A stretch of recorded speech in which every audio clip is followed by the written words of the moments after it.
Hi friends, welcome back to Sabaya kitchen. இன்னைக்கு நம்ம கிச்சனில் வீட்டிலே கரும்பு ஜூஸ் எப்படி செய்கிறதுன்னு பார்க்கலாம். பொங்கலுக்கு எல்லார் வீட்லேயுமே கரும்பு கிடச்சிருக்கும். அதை வச்சு ஈஸியாக நம்மளே ஹெல்த்தியாக வீட்டில் செய்யலாம். அதுக்கு முன்னாடி நம்ம சேனலில் புதுசாக பார்க்குறீங்கன்னா சப்ஸ்கிரைப் பண்ணி பெல் பட்டனை கிளிக் பண்ணி ஆல் கொடுங்க. நான் போடுற புது டிஃப்ரெண்ட்டான வீடியோஸ் எல்லாமே உங்களுக்கு உடனே வரும். தேவையான பொருள் கரும்பு இந்த மாதிரி குட்டி குட்டியாக கட் பண்ணி வச்சுக்கோங்க. ஏன்னா மிக்ஸி ஜாரில் அரையணும்.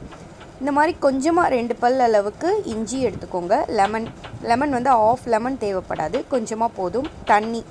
தண்ணி விட்டு அரைச்சாதான் அது அரையும். கொஞ்சமாக சேர்த்து அரைச்சிக்கோங்க. மிக்ஸி ஜாரில் சேர்த்துக்க போகிறோம். நான் இன்றைக்கி ஜூஸர் எடுத்திருக்கேன்.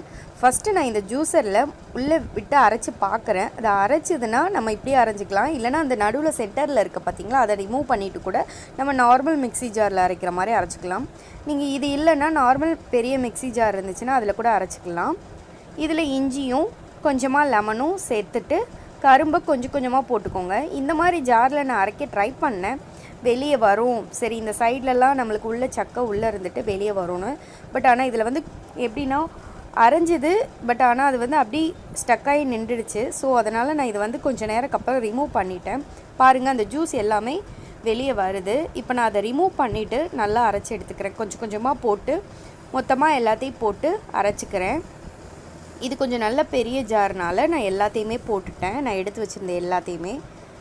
இந்த மாதிரி கொஞ்சமாக தண்ணி சேர்த்து அரைச்சி இதை நல்லா வடிகட்டி எடுத்துக்கோங்க.